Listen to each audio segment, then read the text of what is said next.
আসসালামু আলাইকুম, আশা করি সকলেই ভালো আছেন।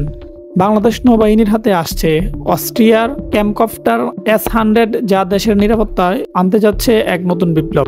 আজকের ভিডিওতে জানবো এই ড্রোন কতটা শক্তিশালী, বাংলাদেশ কেন কিনলো, এটি যোগ হওয়ার পর বে অফ বেঙ্গলের নিরাপত্তা কিভাবে বদলে যাবে।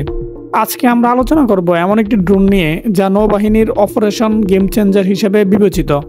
2025 সালে সশস্ত্র বাহিনীর অনির্বাণ প্রদর্শনীতে বাংলাদেশ নৌবাহিনী প্রথমবারের মতো আনুষ্ঠানিকভাবে তুলে ধরলেন ক্যামকপ্টার S-100 হেলিকপ্টার ড্রোন। এই প্রদর্শনীতে দেখা যায় ড্রোনটি সম্পূর্ণ মেরিটাইম সার্ভাইলেন্স কনফিগারেশনে প্রস্তুত, জাহাজের ডেক থেকে উড্ডয়ন অবতরণের সক্ষমতা সহ।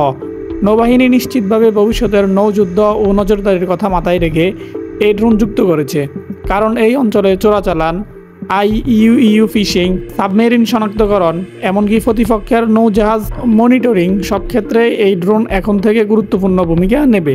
ক্যামকপ্টার S-100 হলো অস্ট্রিয়ার কোম্পানির সেইবেলের তৈরি একটি হেলিকপ্টার স্টাইল বিটল ড্রোন।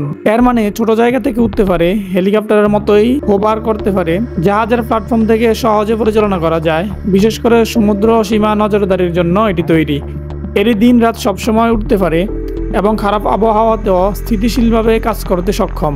এবার আসি এই ড্রোনের আসল শক্তি কোথায়। সর্বোচ্চ গতি 2200 কিলোমিটার প্রতি ঘন্টায়, রেঞ্জ 2500 কিলোমিটার পর্যন্ত, রিয়েল টাইম লিঙ্ক, এন্ডিউরেন্স উঠতে পারে 6 ঘন্টা পর্যন্ত, পেলোড ক্যাপাবিলিটি 50 কেজির বেশি সেন্সর বহন করতে সক্ষম, আল কম্পোজিট এয়ার ফ্রেম যা জারা প্রতিরোধী এবং সমুদ্রের খারাপ পরিবেশও দীর্ঘ সময় টিকতে পারে। বাংলাদেশ নৌবাহিনী S-100 সম্ভবত যেসব সেন্সর ব্যবহার করে, EUIR ক্যামেরা দিন রাত 40 থেকে 50 কিলোমিটার দূরের লক্ষ্য শনাক্ত করতে সক্ষম, মেরিটাইম সার্ভাইলেন্স রাডার সাগরের ছোট নৌকা, স্কিপ ট্রলার সবকিছু আইডেন্টিফাই করতে সক্ষম, AIS রিসিভার কোনো যুদ্ধজাহাজ AIS বন্ধ থাকলেও তা গতিবিধি শনাক্ত করা সহজ হয়, শত্রুর রাডার ও কমিউনিকেশন সিগন্যাল সংগ্রহ করতে সক্ষম। ভবিষ্যতে টার্গেট লেজার মার্ক করার সুবিধাও যুক্ত করা সম্ভব। ক্যামকপ্টার S-100 নৌবাহিনীতে যুক্ত হওয়ার পর নানাভাবে কাজে লাগবে। মেরিটাইম সার্ভাইলেন্স 200 নটিক্যাল মাইল সমুদ্র সীমায় নিরবিচ্ছিন্ন টহল,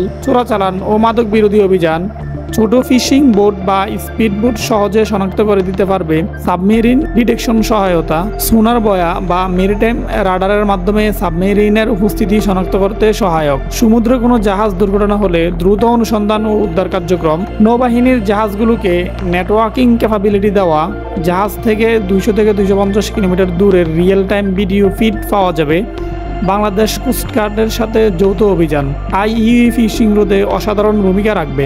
বাংলাদেশ এই ড্রোন কেন বেছে নিল তার কিছু মূল কারণ: জাহাজে বহনযোগ্য, কম রক্ষণাবেক্ষণ, 6 ঘন্টা উড়ার ক্ষমতা, বিশ্বের 30টির বেশি নৌবাহিনীতে ব্যবহৃত, মেরিটাইম মিশনের জন্য প্রমাণিত প্রযুক্তি, ন্যাটো স্ট্যান্ডার্ডের স্ট্যাট সিস্টেম।